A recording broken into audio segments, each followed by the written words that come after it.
অভ্যাস গঠনৰ এটা এক্টিভিটি কৰাইছোঁ। এইটোৰ জৰিয়তে আপোনালোকে সু অভ্যাস শিশুজনৰ কি ভাল অভ্যাস আৰু বেয়া অভ্যাসবোৰ আপোনালোকে বুজাব পাৰিব। হ'ব? চবে একেলগে সহযোগ কৰিব। ঠিক আছে? মই কিছুমান প্ৰশ্ন সুধিম গানৰ মাজেৰে কবিতা আকাৰে। আপোনালোকে সেইটোত আপোনালোকে মোক আনচাৰ দিব। হ'ব? এইটো বাচ্চাৰ নিচিনাকে দেই। আমি চব বাচ্চাৰে ইয়াত পঢ়ি নহয়। ঠিক আছে, ষ্টাৰ্ট কৰোঁ। কোন হ'ব ভাল শিশু? আপোনালোকে প্ৰশ্নটো নকৰিব।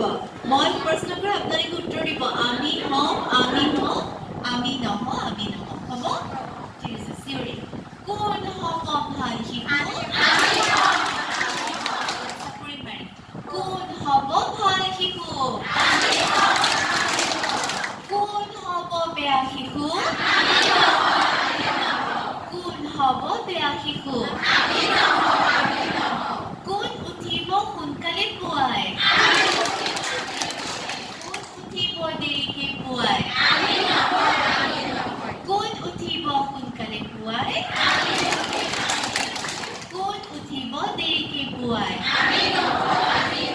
কোন যাব স্কুললৈ সদায়? কোন যাব স্কুললৈ সদায়? বাইদেউ দিব নমস্কাৰ পুৱাই।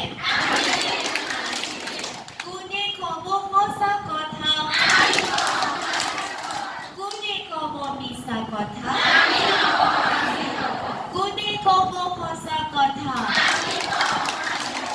কোনে ক'ব মিছা কথা? কোনে সদায় খুব পঢ়িব?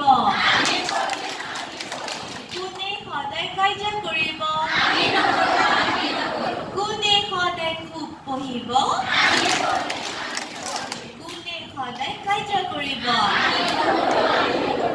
ঠিক আছে? মানে এই ধৰণে আমি শিশুসমূহক কি ভাল অভ্যাস আৰু বেয়া অভ্যাস শিকাব পাৰোঁ। ইয়াত আপোনালোকে আৰু কিছুমান এড কৰিব পাৰে। আমি জাষ্ট শ্বৰ্টকে আৰু বেছি লম্বা এড কৰিলে কি হয় বাচ্চাবোৰৰ মনত নাথাকে ন? কিন্তু ইয়াত আমি এই ধৰণে সু অভ্যাস গঠন কৰিব পাৰোঁ। হ'ব? ঠিক আছে। কেনেকুৱা লাগিলে? ভাল কেনেকুৱা লাগে?